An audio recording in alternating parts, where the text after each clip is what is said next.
Okay, so we will restart our session. I was talking to you about the mini project, which if you are interested, we will do it. Project में दो member होंगे, एक रहूंगा मैं और एक रहेंगे आप. इस प्रोजेक्ट के विस्तृत यानी detail description I will share in Fridays lecture. Friday जो अपना यूपीएससी का लेक्चर होता है मंगलम सर का, उसमें शेयर करूंगा. आज सिर्फ आपको इतना बताना है. उसके पहले जो लेट आते हैं उनको थोड़ा डांट दूं. Okay, just give me second.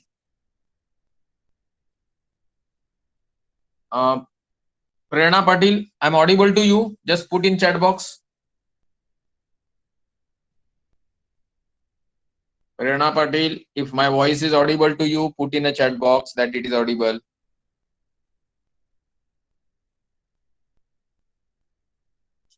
आपसे एक रिक्वेस्ट है कि कोई भी 9 बजे के बाद ज्वाइन नहीं करेगा.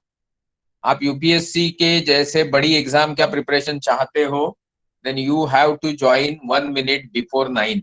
जैसे कुछ मामले में मैंने कुछ बच्चों को मैं बहुत अप्रिशिएट करता हूं, जैसे संकल्प पांचाल करके एक स्टूडेंट है अपने, he will join just 1 to 2 minutes before any class. तो उनकी ये जो टाइम डिसिप्लिन है वो आपको भी सीखनी पड़ेगी. उनके 10th के परसेंटेज है 98+ इन सीबीएसई, और वो उनकी टाइम डिसिप्लिन की वजह से है, ऐसा मुझे थोड़ा लगता है. Is very perfect about time discipline. अगर नहीं अटेंड कर रहे तो नेटवर्क का प्रॉब्लम है करके ऑनेस्टली मैसेज कर देते हैं. ये सारी चीजें आप बच्चों को सीखनी चाहिए एक दूसरे से, और इसी के लिए ये क्लास है. Anyway, now we'll come to very important part which I was discussing with you for next 1-2 minutes. We will be defining one social project for you all people. आप सबके लिए हम एक social project define कर रहे हैं, और इस प्रोजेक्ट का काम है कि आप अगले 5 साल में हिंदुस्तान की जो जनरल पब्लिक है उसके साथ अपना रैपो बनाओगे. As a UPSC aspirant it is your fundamental duty, but इसको कोई चेक वगैरह नहीं करता है. ये कुछ लेक्यूना यानी कमियां है अपने सरकार के सिलेक्शन प्रोसीजर की.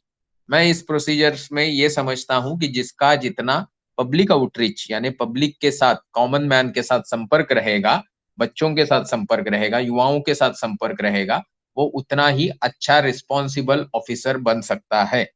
और इसके लिए हम ज्यादा कुछ नहीं कर रहे. मैं और आप दो लोगों की टीम रहेगी. अगर आपको किसी और को जोड़ना है तो मेरी परमिशन से आप जोड़ सकते हो. एंड दिस 2 और 2+ समथिंग, इतना जो ग्रुप रहेगा हर एक स्टूडेंट का जो यहाँ है, ये बच्चे कुछ आउटरीच प्रोग्राम डिफाइन करेंगे. मेरे पास अपने कुछ आउटरीच प्रोग्राम है, और इसके लिए मैंने आपको मेरा जो सैटरडे लेक्चर हुआ था मिजोरम के लिए, मिजोरम नॉर्थ ईस्ट की एक स्टेट है हिंदुस्तान की, और वहां के कोलासिब डिस्ट्रिक्ट के लिए एक साइंस का लेक्चर हुआ था. And only Prerna has attended I think, और किसी ने अटेंड किया था.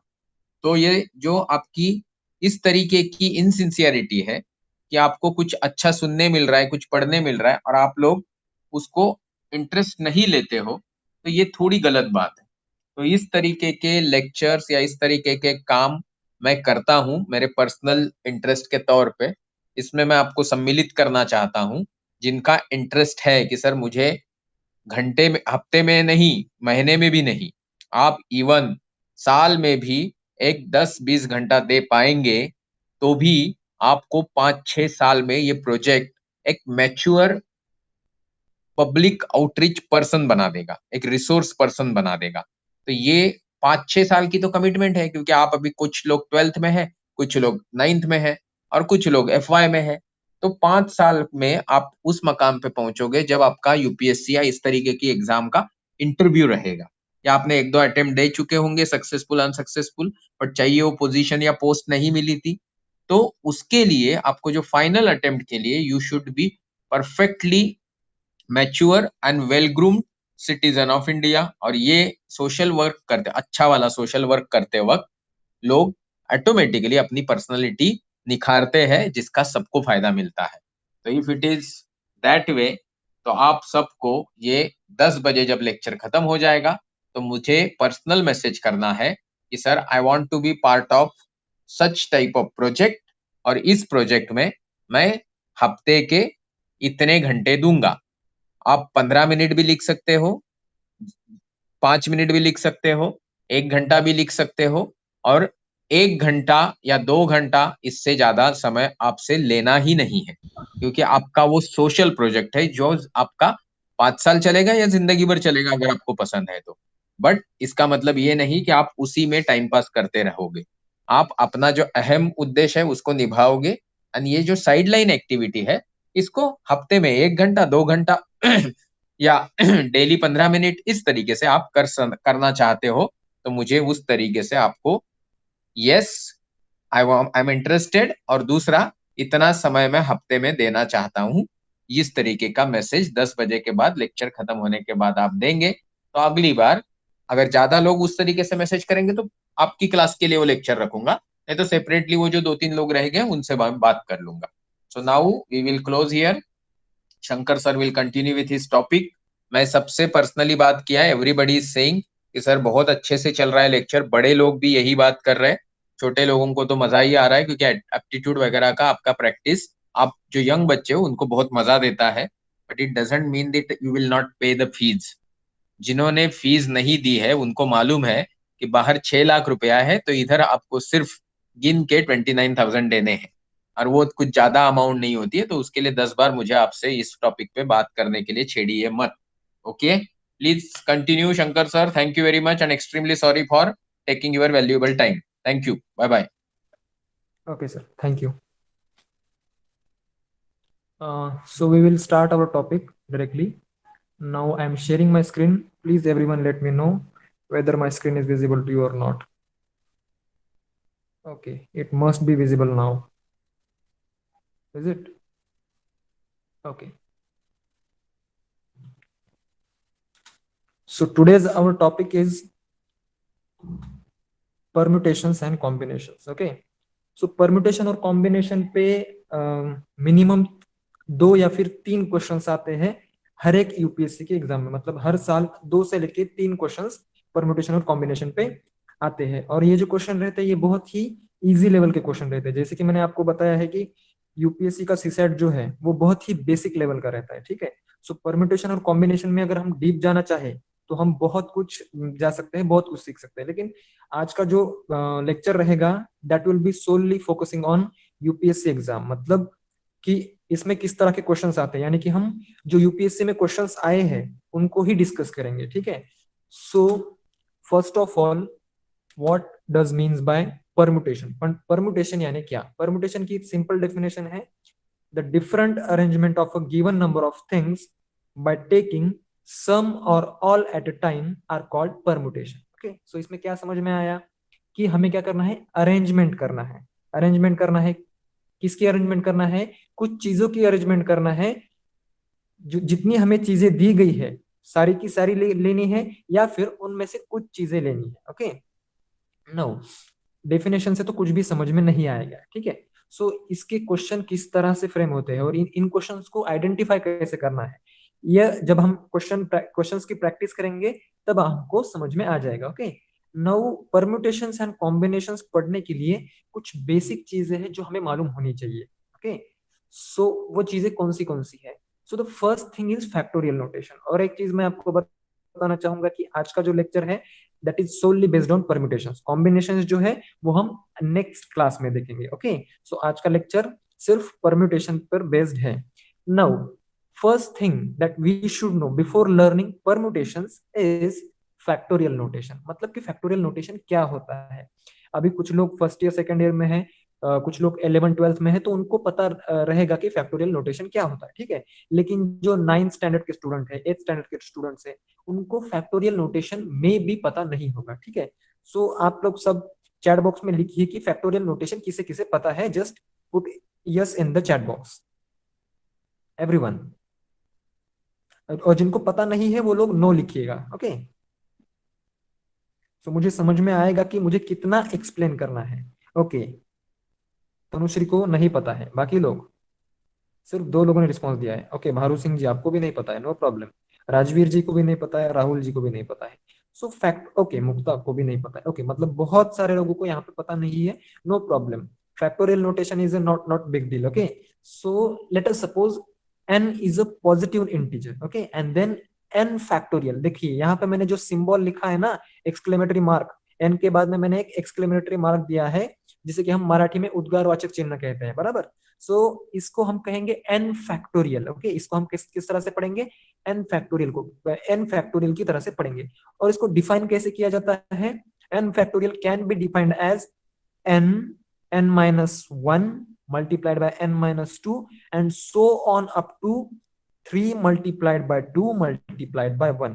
ठीक है, अभी ये जो डेफिनेशन है इससे भी कुछ समझ में नहीं आया होगा कि n क्या है, n minus 1 क्या है, n minus 2 क्या है। ओके, सो फॉर एग्जांपल हमें फाइंड आउट करना है 8 का फैक्टोरियल। ओके, हमें क्या फाइंड आउट करना है, 8 का फैक्टोरियल फाइंड आउट करना है। सो we can write 8 factorial as 8 multiplied by 7 multiplied by 6 multiplied by 5 4 3 2 1। मतलब 8 फैक्टोरियल अगर हम बोलेंगे सो 8 से लेके 1 तक के जितने भी बीच में डिजिट्स आते हैं उन सब डिजिट्स की हम मल्टीप्लीकेशन करेंगे। So that is called 8 factorial. Okay, now if I talk about 4 factorial, so मैंने 4 से शुरू करना है और 4 से एक डिजिट कम यानी कि 3, उससे एक डिजिट कम यानी कि 2। 4 multiplied by 3 multiplied by 2 multiplied by 1, that is going to be 4 factorial। अभी मुझे बताइए आप लोग 4 फैक्टोरियल की वैल्यू क्या रहेगी, what will be the value of 4 factorial. संकल्प ने लिखा 24, बाकी लोग लिखिए 24, बराबर। 4 multiplied by 3 is 12 and 12 multiplied by 2 is 24। So 4 factorial is 24। Now if I ask you what is the value of 3 factorial, 3 factorial की वैल्यू लिखिए। सबसे पहले तो 3 फैक्टोरियल को आप डिफाइन कैसे करेंगे, आप अच्छे से चैट बॉक्स में लिखेंगे कि 3 फैक्टोरियल किस तरह से डिफाइन किया जाएगा। देखिए जिस तरह से मैं टाइप करूंगा ना, see okay 3 multiplied by 2 multiplied by 1, लेकिन 3 फैक्टोरियल का नोटेशन भी हमें लिखना है। ओके, सो 3 फैक्टोरियल लिखिए। 3 factorial, this is 3 factorial is equals to 3 multiplied by 2 multiplied by 1। Okay, so this is 3 factorial and its value is 6। so एक चीज हमें ध्यान में रखनी है कि factorial of negative numbers is not defined. वैसे तो अगर अगर हम ज्यादा डीप में जाए मैथमेटिक्स के तो नेगेटिव नंबर का भी फैक्टोरियल डिफाइन होता है, ठीक है। लेकिन हमें फॉर दिस पर्टिकुलर लेक्चर और when we consider about UPSC exam, we have to consider negative number का फैक्टोरियल हमें कभी निकालने की जरूरत नहीं पड़ेगी। ओके, चलो। So one more thing that we need to remember is 0 factorial is 1। Okay, 0 factorial 1 होता है और नेगेटिव नंबर का फैक्टोरियल हम फाइंड आउट नहीं कर सकते, ठीक है। सो ये दो चीजें हमें ध्यान में रखनी है जब भी हम क्वेश्चन सॉल्व करें। Now how to use the factorial in permutations, मतलब परम्यूटेशंस में फैक्टोरियल का यूज किस तरह से किया जा सकता है। Now let us see example. all permutations or arrangements made with the letters A, B, C taking all three at a time। so हमें क्या करना है कि हमें हमारे पास 3 लेटर्स है A, B, C। these 3 letters are there and we have to rearrange them। मतलब कितने तरीके से हम उनको अरेंज कर सकते हैं, ठीक है। सो पॉसिबल अरेंजमेंट कौन कौन से देखिए, A, B, C, ठीक है। A, B, C एक अरेंजमेंट है। उसके बाद में मैं ACB भी लिख सकता हूं, बराबर। उसके बाद BAC, BCA, CAB and CBA। मतलब कि इतने सारे अरेंजमेंट्स पॉसिबल है when we have given 3 letters that is ABC। इसके अलावा कोई आपको अरेंजमेंट याद आती है कि ये हो सकती है सर इसके अलावा इन 3 लेटर के मदद से? नहीं हो सकती, बराबर है। It is not possible, this is the limit. मतलब 6 अरेंजमेंट्स हो सकते हैं अगर हम इन 3 लेटर का यूज करें। सो अभी ये 3 लेटर थे इसलिए हमने डायरेक्टली लिख के फाइंड आउट कर लिया। लेकिन मान लीजिए कि हमारे पास दिए हैं 10 लेटर्स। ओके, 10 लेटर दिए गए कि ABCDEFGHIJ। अभी जे मतलब जे तक अगर लेटर दिए गए हैं और हमें उनके अरेंजमेंट पूछे हैं, सो उनके अरेंजमेंट हम कैसे फाइंड आउट करेंगे? Isn't it hard? बहुत मुश्किल जाएगा ना कि हमको शफल करना है और कोई भी अरेंजमेंट रिपीट नहीं होना चाहिए। मतलब हर एक अरेंजमेंट यूनिक होनी चाहिए और इतनी यूनिक अरेंजमेंट्स कितनी बनेगी? So this is nothing but the question of permutation. Okay, कि ज्यादा एलिमेंट्स अगर है और उनको हमें अरेंज करना है in different different ways, so this formula will be useful for you. तो जब हम परम्यूटेशंस के क्वेश्चन सॉल्व करेंगे कुछ क्वेश्चन जो है वो फॉर्मूला से इजीली सॉल्व हो जाएंगे, और कुछ क्वेश्चन जो है वो मैं एक शॉर्ट ट्रिक बताऊंगा उससे सॉल्व हो जाएंगे, ठीक है।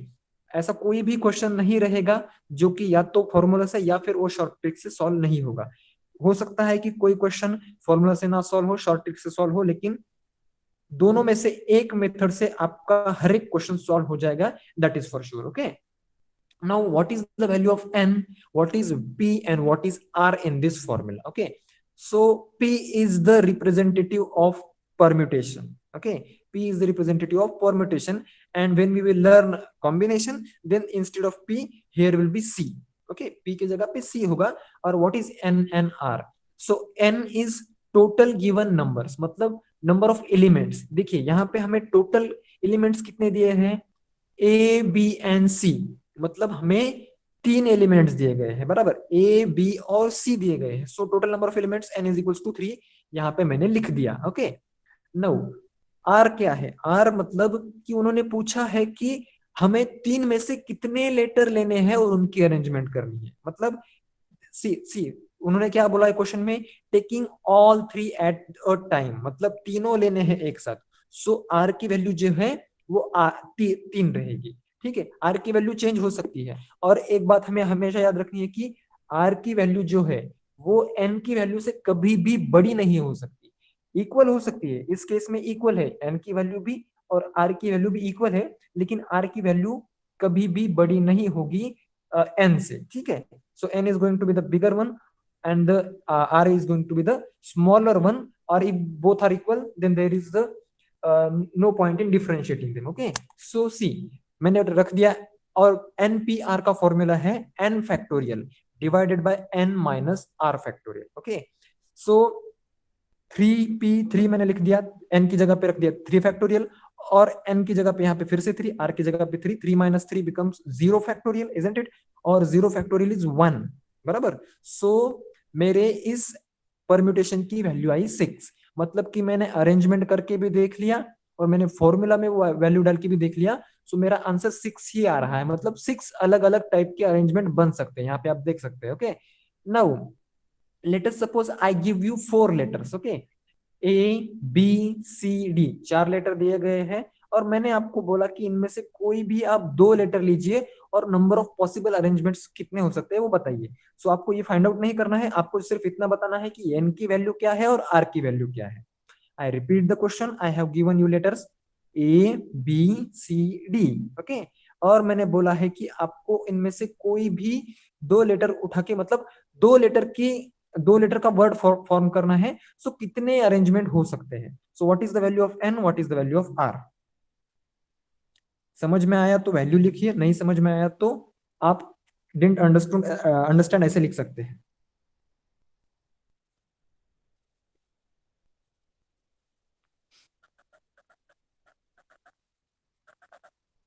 Okay, N is equals to 3। No Sanket, it should be 4 ना। मैंने क्या बताया, ए बी सी डी 4 दिए गए हैं। ओके, राजवीर जी ने आंसर दिया है N is equals to 4, R is equals to 2। Okay, N is equals to 4 मतलब मैंने 4 लेटर्स दिए ना, so N is equals to 4 and R is equals to 2। Now let's move to the next slide. So ये जो सारे factorial है ये आप लिख लीजिए। आपको 10 फैक्टोरियल और 9 फैक्टोरियल की रेयरली जरूरत पड़ सकती है। ओके, नो प्रॉब्लम संकल्प।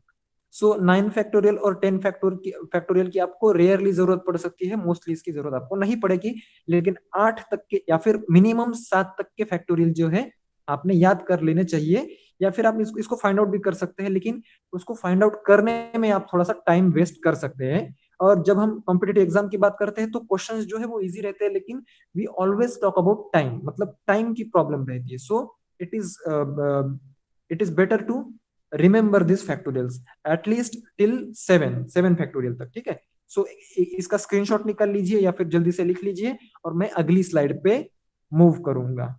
शैल आई प्रोसीड?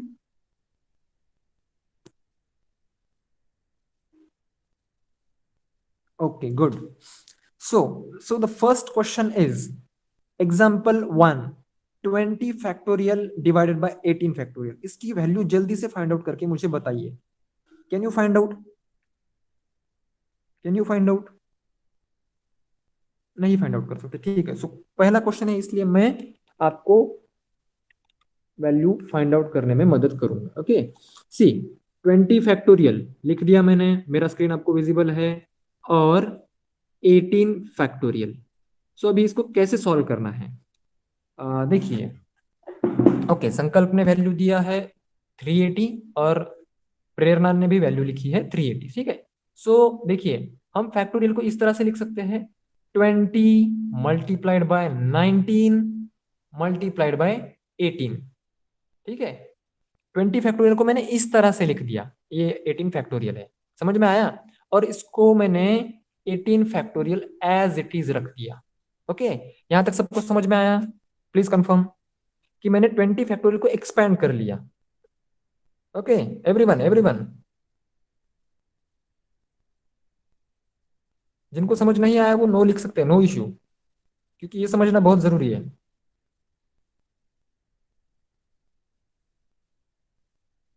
सब लोग आंसर दीजिए, कुछ लोग आंसर नहीं दे रहे हैं। भारू सिंह जी, ओके, भारू सिंह जी को नहीं समझ में आया, ठीक है। देखिए 20 फैक्टोरियल यानी कि क्या, 20 फैक्टोरियल यानी 20 से लेके 20 multiplied by 19 multiplied by so on up to 1, बराबर। मतलब 20 से उल्टा हम क्या करेंगे, मल्टीप्लीकेशन करते चलेंगे। सो 19 के बाद में क्या आता है, 18 मल्टीप्लाइड बाय 17 मल्टीप्लाइड बाय 16, मतलब 18 से हम उल्टा जाएंगे, ठीक है। सो मैंने क्या कर दिया, इस 20 मल्टीप्लाइड बाय 19 को सेपरेट कर लिया, और 18 से लेके 1 तक जो है, it is nothing but the 18 factorial ना। सो इस 18 फैक्टोरियल को मैंने 18 फैक्टोरियल लिख दिया। ओके, सो इस तरह से मैं इसे लिख सकता हूं, 20 multiplied by 19 multiplied bye 18 factorial. Okay, now see this 18 factorial and 18 factorial gets cancelled, and 20 multiplied by 19 is 380. Okay, so the answer for first one is 380. Got it? चलिए, so how many words can be formed by using all the letters of word mouse? So mouse के सारे letters को use करके हम कितने words बना सकते हैं? so यहाँ पे मुझे बताइए, n की वैल्यू क्या है? What is the value of n? 5, good. What is the value of r? What is the value of r? 5, बराबर। n की वैल्यू n इज इक्वल टू 5 और r इज इक्वल टू 5 ऐसे लिखेंगे तो मुझे ज्यादा समझ में आएगा, ठीक है। सो आपको सिर्फ फॉर्मूला में वैल्यू रख देनी है, n की वैल्यू 5 रखेंगे, r की वैल्यू 5 रख देंगे। सो आपका जो है आंसर आ जाएगा। इस क्वेश्चन को मुझे लेने की जरूरत नहीं है, and it is going to be 120 जैसे कि संकल्प ने लिखा है। Now come to the next part, how many words can be formed from the letters of word India. अभी माउस की बात कर लेते हैं और उसके बाद में हम इंडिया पे जाएंगे, ठीक है। सो लेट अस सी, देखिए माउस में कितने वर्ड्स थे? 5 वर्ड्स थे, MOUSE, बराबर। सो हमें टोटल मतलब सारे के सारे लेटर्स एक साथ लेने हैं, तो हमने क्या कर दिया, एनपीआर के फॉर्मूला में लिख दिया 5 factorial divided by n minus r, मतलब 5 माइनस 5 कितना रहेगा? 0। सो 0 फैक्टोरियल बिकम्स 1, बराबर। सो यानी कि ये जो वैल्यू आ रही है दैट इज 5 फैक्टोरियल। मतलब कि अगर 5 डिस्टिंक्ट लेटर दिए गए हैं, अलग अलग लेटर्स दिए गए हैं, और हमें 5 के 5 एक साथ लेने हैं, मतलब n और r की वैल्यू अगर सेम है, so we can just take the n factorial. Okay, n factorial हम ले सकते हैं, डिनोमिनेटर को भूल जाएंगे क्योंकि denominator is going to be 1, 0 factorial is 1, बराबर। सो 5 फैक्टोरियल की अगर हम वैल्यू फाइंड आउट करेंगे so that is 120। Now come to India. Okay, India में कितने लेटर्स हैं? How many letters are there in India? Everyone लिखिए, INDIA, बराबर। So 5 letters are there. So अभी इसको अगर हमें रीअरेंज करना है तो हम किस तरह से कर सकते हैं? तो आप लोग शायद सोच रहे होंगे कि 5 फैक्टोरियल हम लिख सकते हैं, बराबर। 1 2 3 4 5 है, लेकिन यहाँ पे I इज रिपीटेड 2 टाइम्स, मतलब I 2 बार रिपीट हुआ है, बराबर। सो हमको क्या करना है, यहाँ पे 2 फैक्टोरियल से डिवाइड करना है। So our answer is going to be 5 multiplied by 4 multiplied by 3। Okay, so यहां तक समझ में आया? 2 फैक्टोरियल से 2 फैक्टोरियल कट हो गया, 5 multiplied by 4 is 20, 20 multiplied by 3 is 60। Okay, so India इस वर्ड के अरेंजमेंट्स कितने हो सकते हैं? मैक्सिमम 60 अरेंजमेंट हो सकते हैं, मतलब 60 अलग अलग वर्ड्स बन सकते हैं by using the letters that are present in the word India. Okay. Now let's go to the next slide. In how many ways an app and can the letters of the word apple be arranged? अभी apple को हमने arrange करना है. What is the answer? बताइए. What should be the answer for fifth one? Answer same ही रहेगा ना, 60 ही रहेगा. क्यों? क्योंकि यहाँ पे भी 5 लेटर्स दिए गए हैं, हमें सारे के सारे एक साथ लेने हैं लेटर्स, और p जो है वो 2 बार रिपीट हो रहा है. ठीक है. So 5 factorial divided by 2 factorial is going to be 60. मतलब पिछले एग्जांपल में जो था वही इसी एग्जांपल में भी है. Now let's move to the sixth example. In how many different ways can the letters of word leading be arranged in such a way that the vowels always come together? Now this is quite little tough question. Okay, so what is the word leading? Just let me wipe this out and I will write the word leading, and then we will try to arrange it. Okay, so leading word, L E A D I N जी. बराबर. मैंने leading का spelling शायद बराबर लिख दिया है. ठीक है. सो इन्होंने क्या बोला है कि we have to arrange the letters in the word leading in a such a way that the vowels always come together. So first of all we have to find out what are the vowels. Vowels कौन से देख लीजिए. A, E and A and I, these three are vowels. Okay okay, we will check Sankalp. See, ये 3 vowels हैं और उन्होंने क्या बताया है कि ये 3 वॉवेल्स हमेशा साथ में ही रहने चाहिए. ठीक है. मतलब कि मान लीजिए मैं एक वर्ड लिख रहा हूं ई ए आई. ओके, और बचा क्या, एल डी एन जी. बराबर. मतलब कि मैंने तीनों वॉवेल साथ में लिए और इन 4 को मैंने अलग अलग शफल करके कुछ तो लिख दिया. सो ये ऐसे अरेंजमेंट्स कितने बनेंगे? ओके, अलग अलग अरेंजमेंट. This is one. मतलब ये जो है यह एक अरेंजमेंट बनी, लेकिन इस अरेंजमेंट जैसे बहुत सारे अरेंजमेंट बन सकते हैं. किस तरह से? मान लीजिए कि मैं इस डी और एल को कट कर देता हूं, एल की जगह पे डी लिख दूंगा और डी की जगह पे एल लिख दूंगा, तो एक नई अरेंजमेंट बन गई. बराबर. इसी तरह से अगर मैं एन और जी को रिप्लेस कर दूंगा तो एक नई अरेंजमेंट बनेगी. सो हमें ऐसे कितने अरेंजमेंट बन सकते हैं, लेकिन कंडीशन क्या है कि vowels should be always together. So to solve such kind of questions what we will do, यहाँ पे देखिए लेटर्स टोटल दिए कितने हैं. How many letters are given here? 1 2 3 4 5 6 7 letters are given. I think 7 letters are given here, isn't it? Yeah, 7 letters are given. So 7 letter में से vowels कितने हैं? 3 वॉवेल्स है. बराबर. और कंसोनेंट्स कितने हैं? Consonants are 4. बराबर. Okay, 4 consonants are there. So उन्होंने बताया है कि ये जो वॉवेल्स है वो हमेशा साथ में ही रहेंगे. They should be always together. So इन तीनों को मिला के हम एक लेटर कंसीडर कर लेते हैं. ठीक है. सो 4 कंसोनेंट और यह एक लेटर. सो हमारे पास अभी टोटल लेटर्स कितने बने? How many letters are there? 5. Okay, so हमें सारे के सारे लेने हैं. बराबर. सो मैं अगर 5 फैक्टोरियल यहाँ पे लिख दूंगा, okay, if I write here 5 factorial, so this is not going to be the answer. ठीक है. मैंने 5 लेटर तो बना लिए, लेकिन यह जो 3 वर्ड है, ये 3 वर्ड भी एक दूसरे में रीशफल हो सकते हैं. मतलब कि मैं ई ए आई को अगर साथ रखना चाहता हूं तो नॉट नेसेसरी कि मुझे यही कॉम्बिनेशन रखना है. I can write like I A E. मतलब मैं इनको भी शफल कर सकता हूं ना. अभी मैंने इनको एक वर्ड तो कंसीडर कर लिया, एक लेटर तो कंसीडर कर लिया, लेकिन इनके भी अरेंजमेंट हो सकते हैं. So I will write 3 factorial. Okay, अभी मैंने 5 फैक्टोरियल क्यों लिखा, समझ में आया आपको? ये 4 कंसोनेंट्स और इन सब का मिला के एक लेटर मैंने कंसीडर किया, सो बना 5, तो 5 फैक्टोरियल. और ये जो मैंने तीनों का मिला के एक लेटर बनाया था ना, सो उसके लिए मैंने यहाँ पे 3 फैक्टोरियल लिख दिया. Now multiply.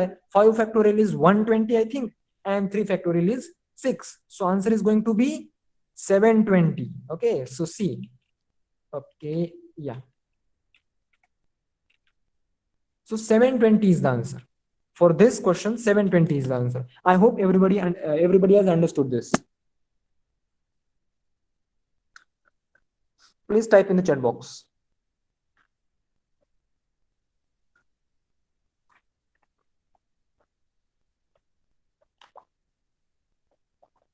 Quickly. Okay, now एक अलग टाइप का क्वेश्चन लेते हैं। Now how many 3 digit numbers can be formed by using 1 2 3 4 5 6 7 8 9। अभी हमें क्या बनाना है, 3 डिजिट नंबर बनाना है, और हमें लेटर्स दिए कितने गए हैं, 9 लेटर्स दिए गए हैं, बराबर। सो मुझे एन और आर की वैल्यू बताइए सबसे पहले, एन और आर की वैल्यू बताइए, जल्दी लिखिए, fast, don't waste time. N की वैल्यू है 9 और आर की वैल्यू है 3। ठीक है, सो आप फॉर्मूला मेथड से तो इसको चुटकियों में सॉल्व कर लेंगे, बराबर। लेकिन मैं एक अलग ट्रिक बताऊंगा इस एग्जांपल के लिए, और बाकी एग्जांपल के लिए भी आपको काम आएगी। Okay Sankalp, is there any doubt? N should be 8, no it should be 9, 9 ना, see it should be 9, 1 2 3 4 5 6 8 7 8 9, it should be 9 I think. Okay, yeah, so n is 8. How come n is 8? Please type in the chat box. n is 9, 0 से लेके 9 तक जो है वो 10 आंकड़े। Okay okay okay, सी 1 2, मैं इसकी बात नहीं कर रहा हूं, क्वेश्चन 8 की नहीं, क्वेश्चन 8 की नहीं, क्वेश्चन 7 की बात कर रहे हैं हम लोग। ओके, नाउ क्वेश्चन 7 में n हमारा 9 है और r जो है वो 3 है, बराबर। सो आप फॉर्मूला मेथड से तो सॉल्व कर सकते हैं, लेकिन उन्होंने क्या क्वेश्चन पूछा है, if repetition of numbers is not allowed. तो हमें क्या करना है, सबसे पहले मैं जाता हूं ड्राइंग बोर्ड पे, और ये सबसे पहले मैं इरेज कर लेता हूं। सो उन्होंने क्या बोला है कि 3 डिजिट नंबर हमें फॉर्म करना है। सो लिख लीजिए 3 डिजिट्स, 1 2 3, इस तरह से 3 लाइन आप मार लेंगे, बराबर। सो हमारे पास दिए हुए नंबर्स कितने हैं, 1 से लेके 9 तक नंबर दिए गए हैं, बराबर। सो हमें 3 डिजिट नंबर अगर फॉर्म करना है, सो इस प्लेस में 1 से लेके 9 तक का कोई भी डिजिट आ सकता है, बराबर, कोई भी डिजिट आ सकता है। मतलब यहाँ पे किसी भी डिजिट्स की आने की पॉसिबिलिटी जो है वो 9 है, ये पॉसिबिलिटी है, ठीक है। मतलब इतने नंबर्स आ सकते हैं, 1 भी आ सकता है, 2 भी आ सकता है, 3 भी, 4 भी, 5 भी, 6 भी, मतलब दिए हुए 9 नंबर में से कोई भी नंबर यहाँ पे आ सकता है। लेकिन हमें कंडीशन क्या दी गई है कि जो आप नंबर बना रहे हो उस नंबर में कोई भी डिजिट रिपीट नहीं होना चाहिए, ठीक है। So for an instance we consider कि हमने पहला नंबर यहाँ पे 1 ले लिया, ठीक है। सो अभी सेकंड प्लेस के लिए कितने डिजिट बचे, how many digits left for second place, 8 digits बचे, बराबर। कि मतलब सेकंड प्लेस पे हम 1 को छोड़ के कोई भी डिजिट ले सकते हैं। समझ में आ रहा है सबको?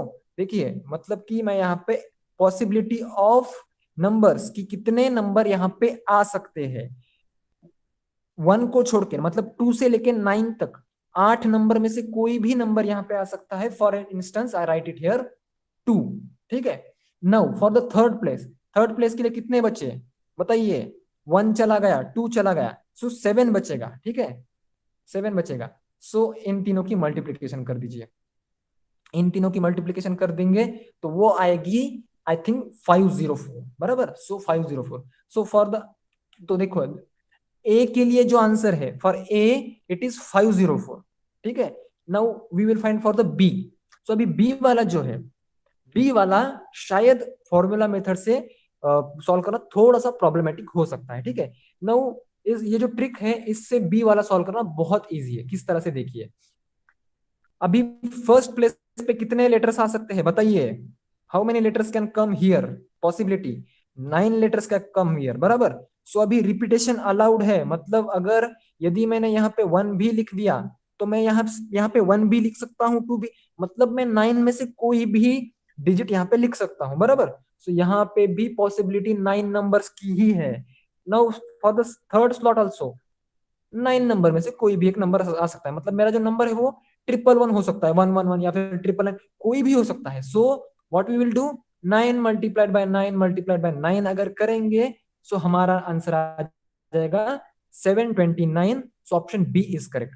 सो किन लोगों को ये प्रॉब्लम समझ में आया और किन किन लोगों को ये प्रॉब्लम समझ में नहीं आया? अगर ये प्रॉब्लम समझ में नहीं आता है तो परम्यूटेशन सॉल्व करने में आपको प्रॉब्लम हो सकती है, इसलिए मुझे जानना जरूरी है कि किस किस को ये प्रॉब्लम समझ में आया। एग्जाम्पल 7।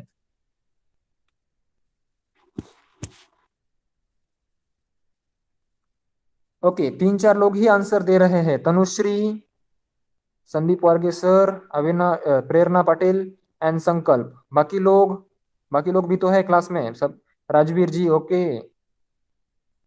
बाकी लोग, सुचित्रा फरोज बोल के जो लॉगिन हुए हैं उन्होंने तो अभी तक एक भी आंसर नहीं दिया है। राहुल भी कोई आंसर नहीं दे रहे हैं। मुक्ता भी आंसर नहीं दे रही है।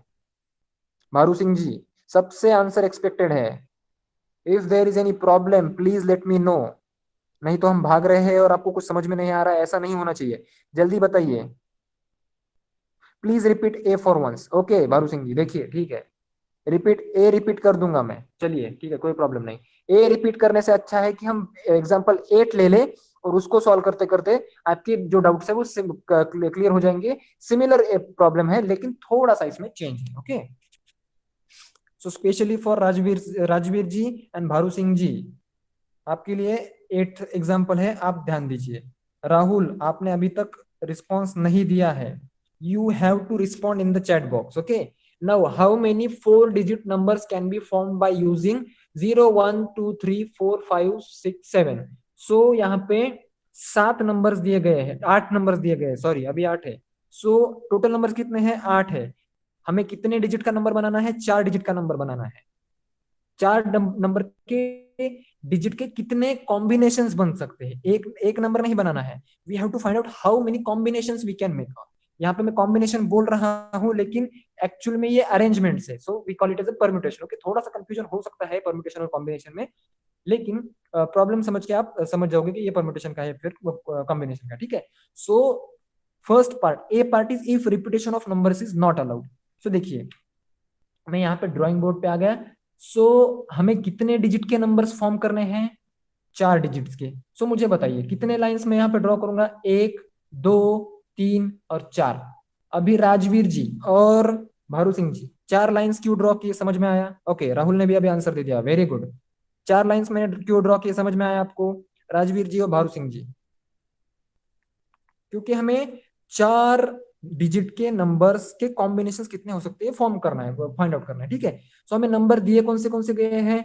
0 दिया गया है, 1 दिया गया है, 2 दिया गया है, 3 दिया गया है, 4 5 6 एंड 7। सो मुझे बताइए, मुझे अगर 4 डिजिट का नंबर फॉर्म करना है, सो इस प्लेस पे, और मुझे कोई भी नंबर रिपीट नहीं करना है। ओके, तो इस प्लेस पे कितने नंबर आने की पॉसिबिलिटी है?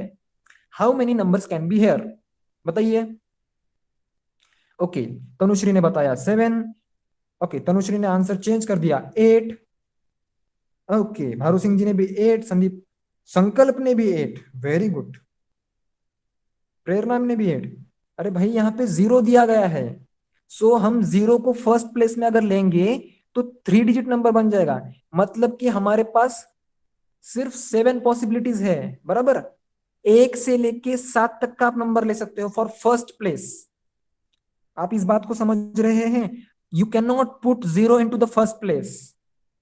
इस बात को समझ लीजिए, 0 को आप पहली प्लेस में नहीं रख सकते। अगर यहाँ पे मैंने 0 रख दिया तो ये जो नंबर बनेगा वो तो 3 डिजिट का बनेगा, लेकिन हमें 4 डिजिट का बनाना है। सो 4 डिजिट का बनाने के लिए हमें इन 7 नंबर में से कोई एक नंबर रखना पड़ेगा, बराबर। सो यहाँ पे पॉसिबिलिटी रहेगी 7 नंबर्स की। करेक्ट? समझ में आया सबको या फिर नहीं? प्रेरणा को समझ में आ गया? बाकी लोग?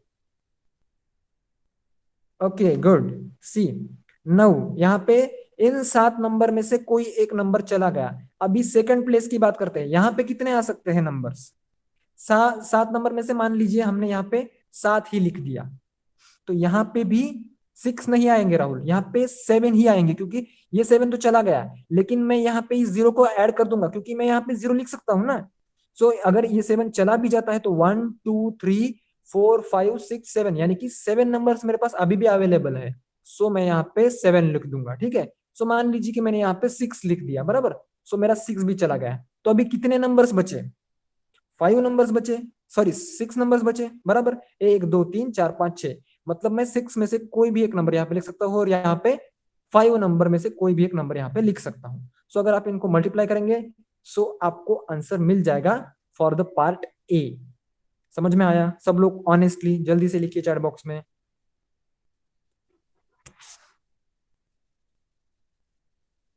ओके, राजवीर जी को भी समझ में आ गया है, भारू सिंह जी को भी समझ में आ गया है, वेरी गुड। प्रेरणा को भी आ गया और वेरी गुड। बाकी चलिए ठीक है। सो ए पार्ट तो हमारा हो गया। तो अभी मल्टीप्लीकेशन आप करेंगे, 7 × 7 × 6 × 5, और आंसर आप ही फाइंड आउट करेंगे, ठीक है। Now if the repetition of number is allowed, so for B part, so B part के लिए देखिए, बी पार्ट के लिए क्या चेंज हो सकता है कि यहाँ पे तो 7 ही नंबर आएंगे, बराबर, 7 ही आएंगे। ओके, 1440 आता है आंसर, वेरी गुड, ठीक है। तो 7 नंबर आएंगे, क्यों? क्योंकि 0 तो अभी भी नहीं आ सकता, रिपीटेशन अलाउड है। यहाँ पे कितने नंबर्स आएंगे बताइए अभी? सेकेंड प्लेस पे कितने नंबर्स आएंगे? ओके, सो संकल्प ने आंसर दिया है 7 × 8 × 8 × 8 मतलब सेकेंड प्लेस में भी 8 नंबर आ सकते हैं, बराबर। अभी रिपीटेशन अलाउड है ना, अगर हमने 7 लिख दिया तो मैं यहाँ पे भी 7 लिख सकता हूँ, 0 लिख सकता हूँ, कुछ भी लिख सकता हूँ मैं। रिपीटेशन अलाउड है, अलाउड है, बोला है ना उन्होंने। सो यहाँ पे भी मैं 8 ही लिख सकता हूँ और यहाँ पे भी 8 लिख सकता हूँ। सो triple 8 × 8 × 8 × 8 will be the answer. Okay, समझ में आया? फॉर रिपीटेशन जब अलाउड होता है तब, मतलब कि मेरा जो नंबर है वो 7 7 7 7 भी बन सकता है या फिर 7 0 0 0 भी बन सकता है, what ever it can be. Okay, समझ में आया? रिपीटेशन अलाउड है। Okay good. बाकी लोग रिस्पॉन्स दीजिए, अगर नहीं समझ में आता तो जल्दी से नो लिखना है ताकि मैं उसको रिपीट कर सकूं। ओके, मैं आपको बार बार पूछूंगा समझ में आया आया, उसमें आपको समझ में नहीं आया आप टाइम वेस्ट करोगे, सो मैं एक्सप्लेन कर नहीं पाऊंगा, ठीक है। हमारा टाइम सिर्फ समझ में आया कि नहीं आया यही पूछने में चला जाता है। Okay, now this is the example from the UPSC 2014 exam, मतलब 2014 के एग्जाम में ये क्वेश्चन आया था और इन्होंने क्या पूछा है कि with reference to figure given below the number of different routes from S to T without retracing U from U or V is, देखो हमें S से लेके T तक जाना है लेकिन हमें U और V को 2 बार क्रॉस नहीं करना है, मतलब हम एक बार क्रॉस कर सकते हैं। We can cross U and V only once, we can not come back to U, ठीक है। सो सिर्फ S से लेके T तक जाने के लिए मुझे कितने रास्ते अवेलेबल है, how many ways are there. So see, अगर गिनने जाए हम तो एस से मैंने शुरू किया, ऊपर चला गया, फिर से यहां आ गया, ये रास्ता ये रास्ता, यहां से फिर ये हो गया पहला रास्ता, ठीक है। मतलब मैं अपर साइड से जा रहा हूं, ये पहला रास्ता हो गया, ठीक है। सो ये हो गया दूसरा रास्ता, ठीक है। इसी तरह से this is the third way, मतलब मैं पहले पहले जो 3 रास्ते उसमें से पहला रास्ता चूज कर रहा हूं, दूसरे से भी पहला चूज कर रहा हूं, और इसमें इसके बाद में मैं पहले ये किया, पहले सेकंड, और उसके बाद में थर्ड वन। सो यहां से मुझे जाने के लिए कितने रास्ते अवेलेबल है? 3 रास्ते अवेलेबल, बराबर। एस से लेके यू तक जाने के लिए कितने अवेलेबल है? 3 अवेलेबल है। सो 3 लिख लीजिए यहाँ पे, 3 लिख लेंगे। यू से लेके वी तक जाने के लिए कितने अवेलेबल है? 2 रास्ते अवेलेबल है, बराबर। सो 2 लिख लिया हमने। और वी से लेके टी तक जाने के लिए कितने रास्ते अवेलेबल है? फिर से हमें 3 रास्ते अवेलेबल है। सो 3 मल्टीप्लाइड बाय 2 मल्टीप्लाइड बाय 3 कितना हुआ? 18। सो 18 शुड बी द आंसर। आपको समझ में आया ये प्रॉब्लम? बहुत ही इजी प्रॉब्लम है, इसमें ज्यादा कुछ भी मुश्किल नहीं है, बराबर। इसमें ना आपको कोई फॉर्मूला लगाना है ना ही कुछ लगाना है, just you have to observe और मल्टीप्लीकेशन करते जाना है, ठीक है। Shall I move to the next question? Okay let's go. See, in a question paper there are 5 questions to be attempted and answer to each question has 2 choices, true or false. If it is given that no 2 candidates have given the answers to the 5 questions in an identical sequence, for this to happen the maximum number of candidates is, so पहली चीज जो हमें समझ लेनी है वो है कि एक एग्जाम में 5 क्वेश्चंस, कितने क्वेश्चन है? 5 क्वेश्चन है, और हर एक क्वेश्चन के लिए 2 ऑप्शन है, कौन से? आइदर ट्रू और फॉल्स। सो अगर मान लीजिए कि कुछ एक्स स्टूडेंट ने वो एग्जाम दे दी और उनमें से किसी भी स्टूडेंट के जो आंसर का सीक्वेंस है वो सेम नहीं है, तो वो कितने स्टूडेंट्स है जिससे कि उनका जो सीक्वेंस है वो कभी भी सेम नहीं आएगा। तो हमें यहाँ पे एक्चुअली परम्यूटेशन ही निकालना है कि उन आंसर्स को हम कितने वेज में रख सकते हैं, उन 5 क्वेश्चंस के आंसर को हम कितने वेज में रख सकते हैं। ठीक है, सो संकल्प has given the answer D. अभी कैसे डी देख लेते हैं, चलो सी। सबसे पहले तो क्वेश्चंस कितने दिए गए हैं, 1 2 3 4 5 क्वेश्चंस दिए गए हैं, बराबर। सो पहले क्वेश्चंस के लिए कितने आंसर्स हो सकते हैं, 2 हो सकते हैं, इधर यस और नो। सेकंड के लिए भी 2, थर्ड के लिए भी 2, फोर्थ के लिए भी 2 और फिफ्थ के लिए भी 2। मतलब 2 raised to 5 या फिर 2 multiplied by 2 is 4, multiplied by 2 is 8, multiplied by 2 is 16 and 16 multiplied by 2 is 32। मतलब 32 डिफरेंट डिफरेंट कॉम्बिनेशंस बन सकते हैं। अगर 32 डिफरेंट डिफरेंट कॉम्बिनेशंस बन सकते हैं, so we can say that 32 students can attempt that exam. समझ में आया 32 आंसर क्यों आया? Did you understand? जल्दी जल्दी यस लिखिए। Okay, so option D is the correct option, and this question is from UPSC 2016. Okay, now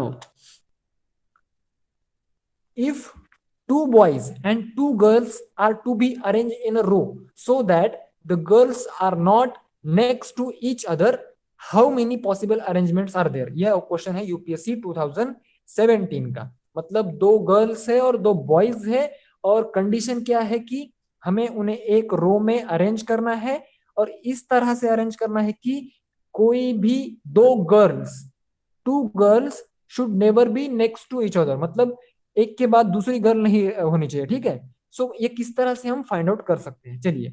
तो सबसे पहले मैं क्या करता हूं कि बॉयज कितने हैं, 2 बॉयज हैं, बराबर। सो मैं 2 बॉयज के लिए यहाँ पे 2 लाइंस ड्रॉ कर लेता हूं, करेक्ट। नाउ गर्ल्स को हमको इस तरह से अरेंज करना है कि वो एक के बाद दूसरी गर्ल ना आ सके। ओके, तो किसी ने सी ऑप्शन दिया है, so let me just check C is correct option और not, we will see. Okay, जब फाइंड आउट करेंगे तभी हम सोचेंगे। सो अभी देखिए, गर्ल्स के लिए मैं ग्रीन कलर में ड्रॉ कर रहा हूँ। गर्ल्स के लिए स्पॉट कितने कितने अवेलेबल है, एक गर्ल यहाँ पे बैठ सकती है तो दूसरी गर्ल यहाँ पे बैठेगी, बराबर।